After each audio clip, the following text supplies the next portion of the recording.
साक्षी news centre पर आप सभी का स्वागत है। कांग्रेस नेता राहुल गांधी ने प्रधानमंत्री नरेंद्र मोदी के खिलाफ दिया है एक बड़ा ही शर्मनाक बयान। उन्होंने कहा है कि प्रधानमंत्री सिर्फ अपनी इमेज की रक्षा करना जानते हैं और जिस भारत माता की वो बात करते हैं उसी भारत माता की 1200 स्क्वायर किलोमीटर जमीन चीन को सौंप दी है। और क्या निशाना साधा है राहुल गांधी ने, आपको इस खास रिपोर्ट में दिखाएंगे। लेकिन बता दें कि अर्थव्यवस्था के मुद्दे पर भी उन्होंने सरकार को घेरा और कृषि कानूनों के मुद्दे पर भी सरकार को घेरा। हालांकि जब पंजाब में वो संवाददाता सम्मेलन कर रहे थे, उनसे पूछा गया कि केंद्र सरकार जब कृषि कानूनों को किसानों के हित में बता रही है तो आप क्यों विरोध कर रहे हैं, तो उनके पास सटीक जवाब नहीं था। उन्होंने कहा, राहुल गांधी ने क्या कहा सुनिए। राहुल गांधी ने कहा कि अगर ये किसानों के हित में है तो सरकार ने संसद में चर्चा क्यों नहीं कराई।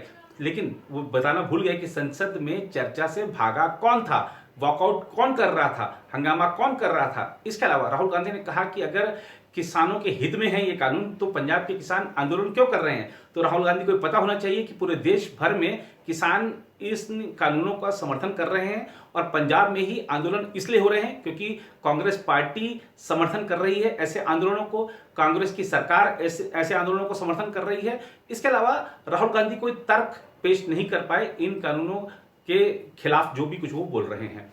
आपको इस रिपोर्ट में दिखाते हैं कि राहुल गांधी ने किस तरीके से आज सरकार पर निशाना साधा है। नरेंद्र मोदी जी ने कहा हिंदुस्तान की जमीन किसी ने नहीं ली।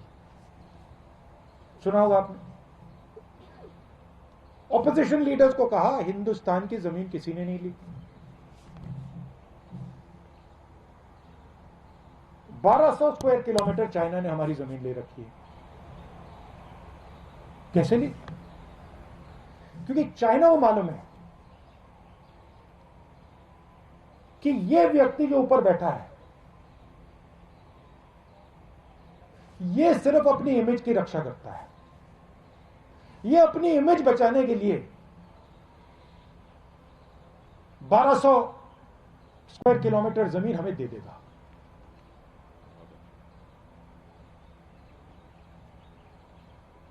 आप सिर हिला रहे हो, पूरा देश जानता है।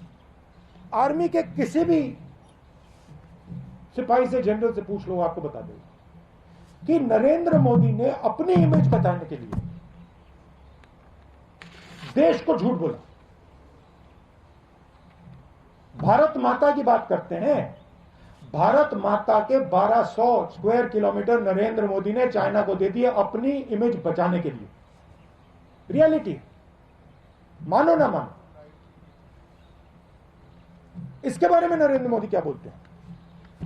आप कभी बुलाइए उनको प्रेस कॉन्फ्रेंस में, ऐसे खुल के बुलाइए, बात कीजिए उनसे।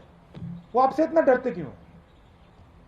रीजन एक ही है, चाइना से भी वो इस कारण डरते हैं और आपसे भी इस कारण डरते हैं। वो सोचते हैं चाइना हमारी इमेज खराब कर देगा, वो सोचते हैं ये जर्नलिस्ट हमारी इमेज खराब कर देंगे। नरेंद्र मोदी जी को सिर्फ अपनी इमेज में इंटरेस्ट है। टनल में जाएंगे, अकेले जाएंगे, वेविंग हो जाएगी, मीडिया पे पूरी मोनोपोली है। सोचते हैं कि भैया मीडिया दिखाएगा मुझे टनल में। तो उनको सिर्फ अपनी इमेज से ऑब्सेशन है।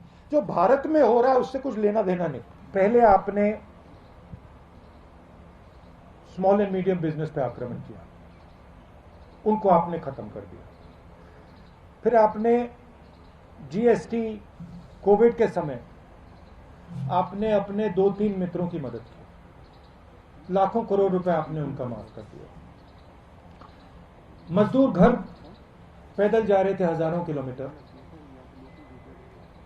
पानी नहीं था, भोजन नहीं था, आपने एक शब्द नहीं बोला। उनको आपने वार्निंग ही नहीं दी, एक दिन वार्निंग नहीं दी। कमरे में बैठे आपने कहा लॉकडाउन होगा, लॉकडाउन कर दिया, मर गए वो। 100-200 लोग वैसे ही मर गए। आपने जो देश की रीढ़ की हड्डी है, जो इस देश को रोजगार देती है, स्मॉल एंड मीडियम बिजनेसेस को खत्म कर दिया है ये देश। और आप देखना, मैंने फरवरी में कोरोना की बात की थी, उन्होंने कहा राहुल गांधी मजाक कर रहा है। अब देखिए समझ किसको है किसको नहीं है। एक व्यक्ति आपको कह रहा है, फरवरी में कह रहा है कि कोरोना से हिंदुस्तान की इकोनॉमी, हिंदुस्तान के लोगों पर बहुत जबरदस्त चोट लगने वाली है। और दूसरा व्यक्ति कह रहा है 22 दिन में ये लड़ाई जीती जाएगी। समझ किसको है ये तो आपको जज करना है। पूरे देश को धकेला जा रहा है, मारा जा रहा है, पीटा जा रहा है। मुझे थोड़ा सा धक्का लग गया तो क्या बड़ी बात, कोई फर्क नहीं पड़ता, नॉट बिग डील। हमारा काम है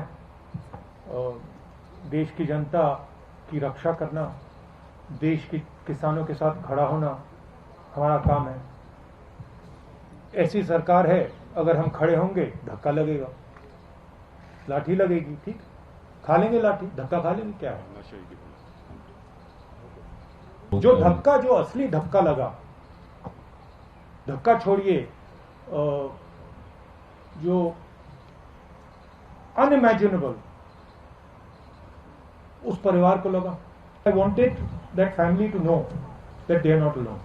मैं इसलिए वहां गया था और मैंने परिवार से कहा मैं सिर्फ आपके लिए नहीं आया, मैं आपकी बेटी के लिए आया हूं, आपके लिए आया हूं। पूरा एडमिनिस्ट्रेशन परिवार पर आक्रमण करता है और देश के प्रधानमंत्री एक शब्द नहीं कहते। उधर पंजाब में रेल रोको आंदोलन जारी है। अब देखिए कि यात्री सेवाएं तो प्रभावित हो ही रही हैं, साथ ही माल ढुलाई भी प्रभावित हो रही है। और देश जब अर्थव्यवस्था, जो देश की अर्थव्यवस्था है वो धीरे धीरे पटरी पर आ रही हो, तो पटरी से अर्थव्यवस्था को उतारने वालों के खिलाफ भी तो कुछ कार्रवाई होनी चाहिए। किसान का भेष धरकर ये लोग जो धरना दे रहे हैं और अर्थव्यवस्था को बाधित करने का प्रयास कर रहे हैं, इन पर कोई कार्रवाई होनी चाहिए। आइए आपको दिखाते हैं कि इन लोगों को जो समझाया गया है, बरगलाया गया है, तो ये लोग क्या कह रहे हैं।